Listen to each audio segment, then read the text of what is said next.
Código Ejecutivo, una producción de Empresistemas. Contar con una asesoría legal adecuada es fundamental para evitar riesgos, optimizar operaciones y proteger los intereses de los emprendedores y sus empresas. Las decisiones legales juegan un papel crucial en el éxito y sostenibilidad de cualquier negocio. Bienvenidos a Código Ejecutivo y el día de hoy conocerás la importancia de una asesoría legal en tu empresa y para ello tenemos invitado al abogado Diego Dueñas.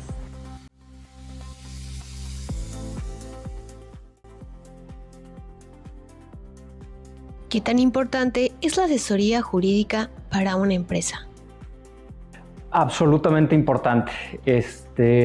Creo que la gente todavía no dimensiona la necesidad de la asesoría jurídica en México y las implicaciones de no tenerlo. Hace poco estaba platicando con un compañero y que me daba un ejemplo respecto a los seguros. Y decía, bueno, es mejor tener el seguro, no necesitarlo, que necesitarlo y no tenerlo. Y lo que yo le contesté es, bueno, es que la cuestión con el derecho y con la asesoría jurídica es diferente a los seguros, porque los seguros juegan con la probabilidad de que un evento pase.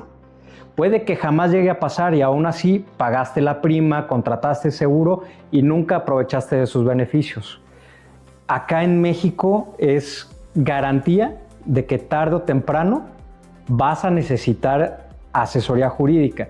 Tan cierto es eso que todos nos morimos y algo tan básico como un testamento no lo tiene la gran mayoría de la gente, ¿no? Entonces, la asesoría jurídica va desde lo más sencillo que te comento, es como un testamento para una persona física, como dependiendo del grado de operaciones, de complejidades de una persona en su vida empresarial, en su vida de negocios, es que va a necesitar cada vez más capas de protección jurídica.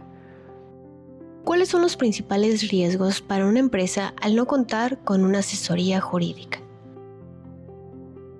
El grado de exposición de una empresa depende mucho de su tamaño, ¿no? Entre más grande sea la empresa, mayores riesgos tiene. Pero lo que casi siempre coincide con una empresa es el número de frentes con los que se va a enfrentar, valga la redundancia, ¿no? Así como una micro, pequeña, también se va a enfrentar una grande, va a ser laboral, va a ser cuestiones civiles, va a ser cuestiones mercantiles, fiscales y hasta penales, ¿no? Te voy a dar un ejemplo. Un microempresario que cuenta con una tienda de abarrotes, ¿no? Veo difícil que no tenga eventualmente por lo menos una persona de ayuda. Ese ya es un trabajador, ¿no?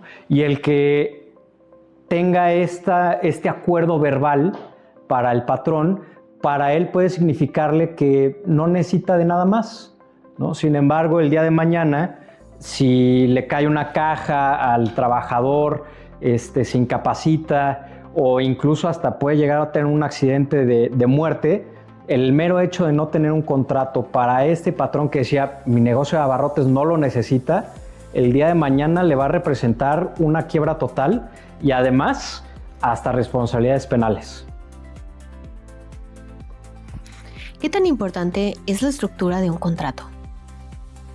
Sumamente importante y qué bueno que me haces esta pregunta, porque también es algo que nos hemos estado dando cuenta de algunos clientes o prospectos de clientes con este surgimiento de la inteligencia artificial que dicen, oye, es que yo ya con Claude, con Gemini, con ChatGPT, yo ya puedo generar mis propios contratos, yo ya no te necesito abogado.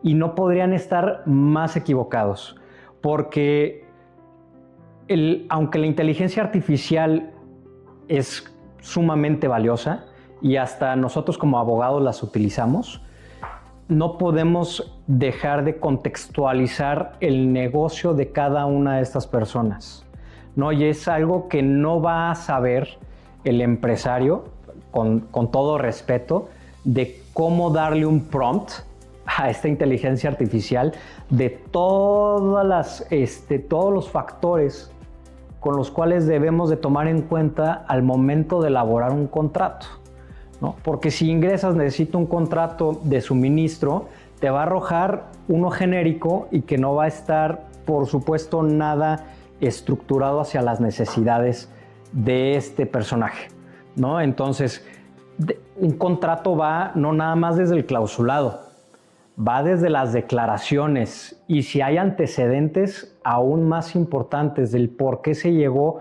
a ese documento, ¿no? Te doy un ejemplo. Me dice un cliente, necesito entregarle esta camioneta que está a nombre de la empresa a un proveedor. Pues nada más endoso la factura y ya, ¿no? Le digo, bueno, ni siquiera es endosar, ¿no? Es ceder. Y además, oye, ¿por qué le vas a entregar a este proveedor? Pues porque le debo. Bueno, ¿cuánto le debes? ¿Le debo más de lo del valor de la camioneta? Pues entonces se tiene que dejar constancia de eso. O al revés, ¿no? Entonces se tiene que dejar en un convenio de reconocimiento de adeudo, exactamente en antecedentes, el por qué estás llegando a esta negociación. No es un invento. ¿Qué cláusulas consideras más importantes dentro de un contrato? Las cláusulas elementales de un contrato, para mí, que algunos doctrinistas me van a pegar si me escuchan, pero son las siguientes. El objeto. Un contrato sin objeto y sin mencionar de qué trata ese contrato y de qué es lo que se pretende resolver, si se la quitas, pierde todo. Ya no tiene esencia, ¿no? Entonces el objeto es sine qua non, como dirían mis compañeros, ¿no? Si no existe esa cláusula, no existe el contrato. Esa es una. La siguiente, que yo creo que sería muy importante, dependiendo de cada contrato, ¿no? Pero ¿qué es lo que yo espero como contratante y qué es lo que espera la otra parte, ¿no? Y eso normalmente va en las cláusulas de la contraprestación, que puede ser un tema de un precio y si hay un precio, cómo se va a pagar, en qué formas. Otra cláusula que yo creo que es sumamente importante es la de resolución de la controversia, que normalmente se pone en el título del contrato como jurisdicción. ¿Y por qué es relevante? Porque esa cláusula puede definir muchas veces hasta el que una parte decida ni siquiera pelear el contrato. Te doy un ejemplo, y es algo que yo veo mucho en la industria de la construcción. Si tú como contratista tienes un problema con el general contractor y resulta que ese general contractor en su contrato que él te puso y que no tuviste otra opción más que firmar, aparece que la jurisdicción es en Coahuila, es en otro estado lejísimos, para muchos tan solo el hecho de tener que litigar en otra ciudad ya es suficiente elemento disuasorio para decir no, mejor sentémonos a negociar, ¿no? Y esa es la cláusula de jurisdicción. También puede ser una cuestión que en el contexto de México, de cómo el Poder Judicial ha perdido la independencia, es sumamente importante porque existe otra opción, que es el arbitraje. Son métodos alternativos de solución de controversias. Y es justo, oye, yo ya no quiero acercarme con los jueces o acercarme lo menos posible, ¿no? Entonces vamos generando un acuerdo entre nosotros para tener acceso a estos métodos alternativos de solución de controversias de forma escalonada inclusive, ¿no? Que si llega a haber un conflicto entre nosotros, podamos acercarnos a negociar, a mediar, y si hay arbitraje, bajo qué términos y condiciones vamos a llegar al arbitraje. Y solamente se va a acercar al juez este método hasta la ejecución, ¿no? Es decir, el juez va a ver el 10% de nuestro asunto, solamente ya cuando nos acercamos en el último escalón del arbitraje y ya dirimimos ahí nuestra controversia. Solamente hasta ese momento es que un juez va a tener que ver el asunto, pero es el mínimo del asunto. ¿Hay o no sensibilidad dentro del sector empresarial para contratar a un despacho? Me temo que todavía no hay suficiente sensibilidad. Me temo que todavía el sector empresarial considera al sector jurídico, a los abogados, como algo, un mal necesario, como algo a lo que se debe de consultar una vez que surgió la problemática.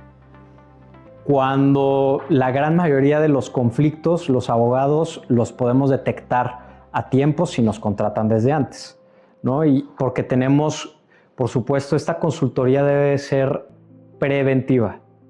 Te doy un ejemplo muy práctico. Aquí en la oficina, a todos nuestros clientes que nos tienen con Iguala, proponemos con todos ellos de cliente o proveedor nuevo, cliente proveedor, que te revisamos cuál es su comportamiento jurisdiccional, judicial, ¿no? Entonces tenemos una base de datos para investigar si es muy controversial este cliente o proveedor, si acude demasiado seguido ante jueces, si demanda demasiado o al revés, si es demandado muy seguido, ¿no? Y además de eso contamos con otros sistemas de investigación para saber si es de alto riesgo o no.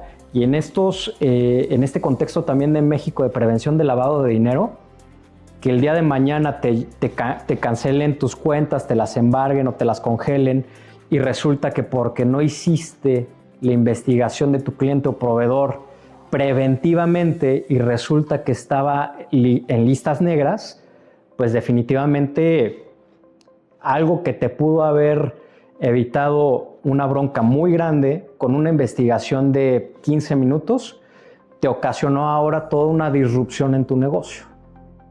¿Cuáles son los problemas de no tener en tema operativo y en tema financiero? ¿Cómo los pudieras materializar? El problema es que hay mucho sesgo de no me acuerdo si es el síndrome o la teoría del superviviente, que no sé si has visto esta imagen de que en la Segunda Guerra Mundial estaban utilizando los ingenieros y los generales como información de los aviones que regresaban a las bases aéreas, y con base a esos que regresaban es que decían, híjole, es que el fuselaje del avión que está regresando tiene estos agujeros en este punto, entonces debemos de reforzar ahí. Cuando no es así, al revés. Era en los aviones que no regresaban, era precisamente donde les disparaban en los puntos del fuselaje, donde si llegaba a haber un disparo en esos puntos, pues tal cual, no regresaban. Y eso yo creo que hay mucho en México de muchas voces que se les da oportunidad, de supervivientes, de sobrevivientes que dicen, es que a mí no me ha pasado, porque yo soy un empresario, soy un tiburón, que he llegado a negociar y con cada contingencia que yo tengo, la he logrado aterrizar porque soy yo, ¿no? Pero ese es el sesgo del superviviente, que si bien él lo logró, cientos o miles de otros empresarios no lo lograron por no contar con estos documentos jurídicos, con esta protección básica, ¿no? No nada más en el día a día de la operación, sino también financieramente de sus contratos, con sus proveedores, con sus clientes, con los bancos, ¿no? Entonces, la cifra está ahí, de el 100% de empresas que se abren año con año, 92% aproximadamente cierran en el transcurso de 2-3 años. Por X o Y, ¿no? Pero estoy seguro que la falta de asesoría jurídica fue un factor determinante en el cierre de esas empresas. ¿Cómo debería ser el método de selección de despacho para un empresario? Esa es muy buena pregunta. Hay despachos que son lo que se conocen en nuestro rubro como One Stop Shop, es decir, un despacho que contiene todas las materias, que contiene todas las disciplinas, y en un solo despacho concentra penalistas, concentra litigantes de mercantil, de civil, derecho corporativo, fiscalistas, Pero normalmente estos despachos sufren de o son extremadamente caros o no tienen este servicio personalizado. Lo que a nosotros nos ha funcionado como despacho boutique es que tenemos una red de aliados que sabemos, dependiendo del problema de cada cliente, es que los referimos hacia especialistas que les van a asegurar este trato personalizado, que les van a cotizar conforme a las necesidades del cliente y no van a hacer esta fórmula que los grandes despachos de 300 abogados te van a tener como un producto más, ¿no? Y te van a dar un brochure donde a fuerzas o es esta fórmula o no te damos nuestros servicios. Si fueras empresario, ¿qué porcentaje consideras de tus ingresos debería ser destinado a la protección legal? Yo creo que depende mucho también del sector en el que trabajes. Yo creo que el riesgo es muy diferente de una constructora a una distribuidora de mercancías, ¿no? En el sector de la construcción, la probabilidad es absoluta de que te pase algo eventualmente con trabajadores, con proveedores, con clientes y no contar con asesoría jurídica. En el corto plazo te va a tronar, absolutamente, ¿no? A diferencia tal vez de un distribuidor de mercancías, ¿no? Que puede que sea más esporádica la necesidad de un asesor jurídico. Y precisamente por esa cantidad de trabajo que se le exige a un abogado o una firma de abogados, es que va a ser muy diferente. Para un constructor se le puede destinar hasta el 5 o 10% de los ingresos, dependiendo del momento en el que esté viviendo también esa constructora. 10% se me hace ya mucho, pero ha llegado a pasar.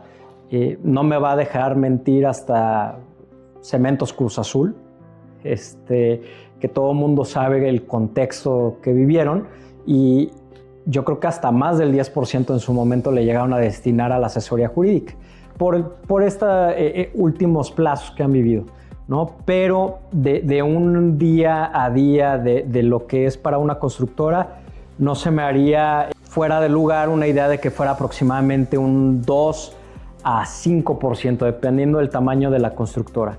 Para otros clientes, para una distribuidora de mercancías, podría ser el 1%. Para alguien de una industria de servicio de software, por ejemplo, podría ser también el 1%, el 2%, porque ahí la carga es más en la cuestión laboral y de derechos de autor, ¿no? Y de negociaciones con los clientes. Pero ahora sí que, como te decía, ¿no? Dependiendo de cada sector, es el grado de exposición que tienes. Y también dependiendo de tu tamaño y de tu sector, vas a necesitar más ayuda. ¿Cuál es el área más vulnerable dentro de una empresa en cuestión legal? Igual creo que dependiendo de a qué sector pertenezcas, ¿no? Pero yo creo que la que sí o sí se tiene que cuidar, y que no importa si estás en la industria de la construcción, en la textil o en servicios, laboral y fiscal, ¿no?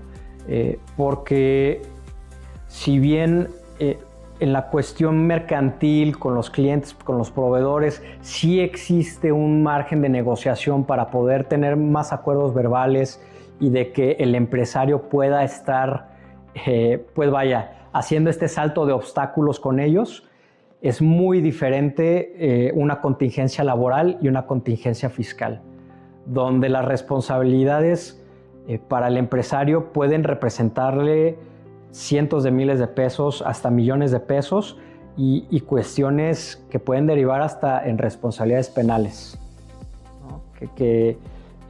Ahí sí son temas mayores. Conociendo las condiciones de nuestras instituciones legales, ¿cómo alentarías al empresario a que no huya la problemática de tener un conflicto y arreglarlo por la vía legal o arreglarlo de manera directa? Voy a decir algo que es un secreto a voces entre nuestros colegas y que ciertamente el contexto en México del sistema judicial es muy complicado para nuestro sector. Y es que, si bien siempre ha existido corrupción, ahora con esta pérdida de independencia se está agravando, se está perdiendo este grado de tecnicismo con el que sí contábamos antes con los jueces, que si bien eran corrompibles, tenías tú que lidiar también, si querías corromper al juez, estos abogados que se prestaban para eso, tenían también que venderle un caso al juez que fuera técnicamente posible, en términos jurídicos. Ahora, con el contexto de México, puede tener un planteamiento con el juez de una resolución muy burda, muy torpe, muy cínica, ¿no? Entonces, cuando el cliente ya sabe de estas circunstancias en el Poder Judicial y nos pregunta por qué voy a necesitar de un abogado si eventualmente se tiene que dirimir la controversia allá y voy a tener que lidiar con a ver qué planteamiento me hace el juez o qué planteamiento le hace el abogado de la contraparte al juez por el cual se venda, creo que es muy diferente el acercarte a esa situación desprovisto de herramientas a contar con por lo menos tus contratos en orden, con tu situación fiscal en orden, con tu situación laboral en orden, y todo eso no se puede dar sin una asesoría jurídica correcta, ¿no? Entonces, si te vas a ir a las trincheras, que cuentes con tu con tu armamento, que cuentes con tu chaleco antibalas, que cuentes con tus botas de combate. Es muy diferente a lanzarte a la trinchera con absolutamente nada, ¿no? Entonces, eso es lo que le contestamos a los clientes de sí, es muy reprochable la situación que vive México.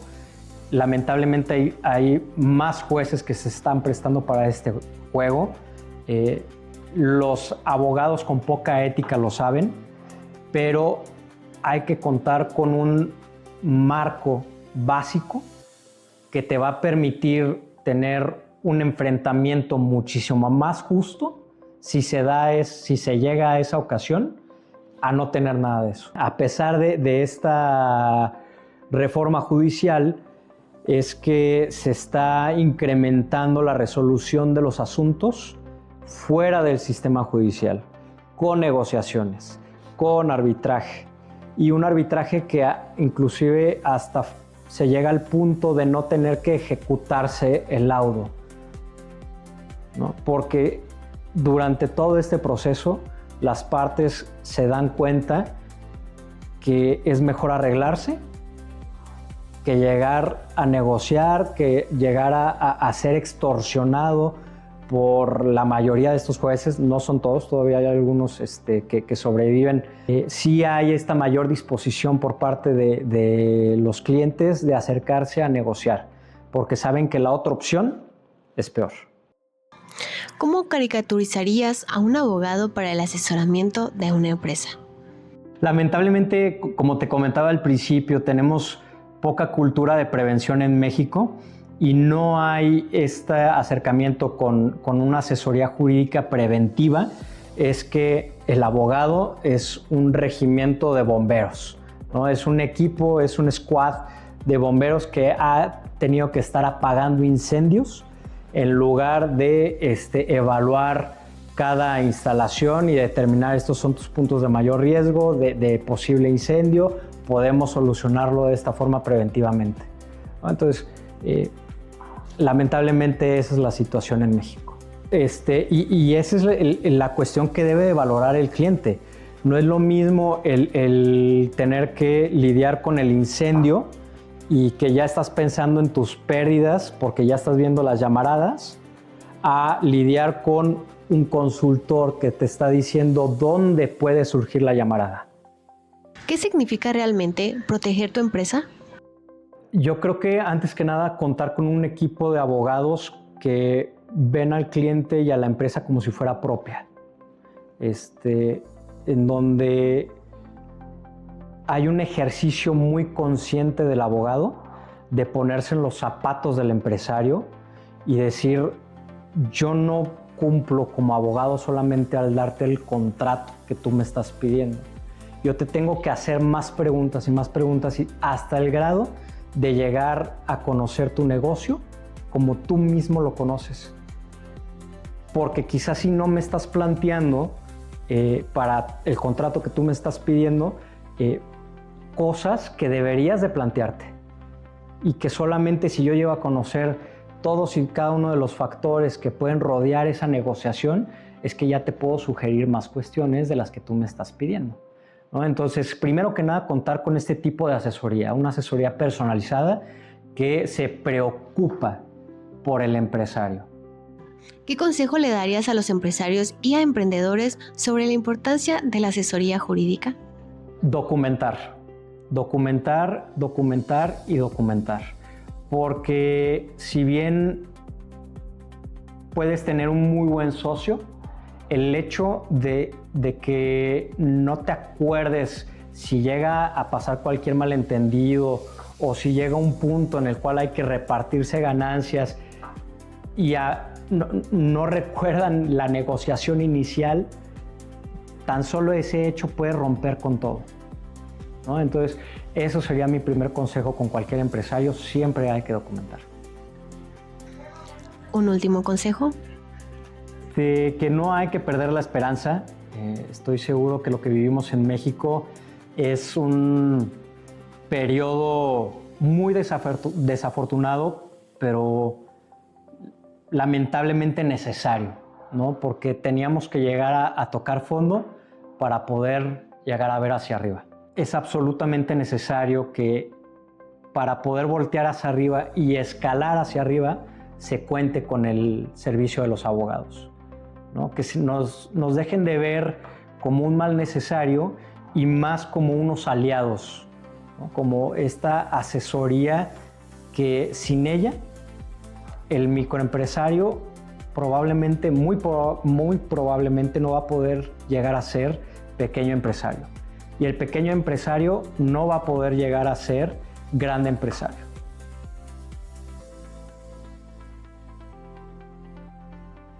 Código Ejecutivo, una producción de Empresistemas.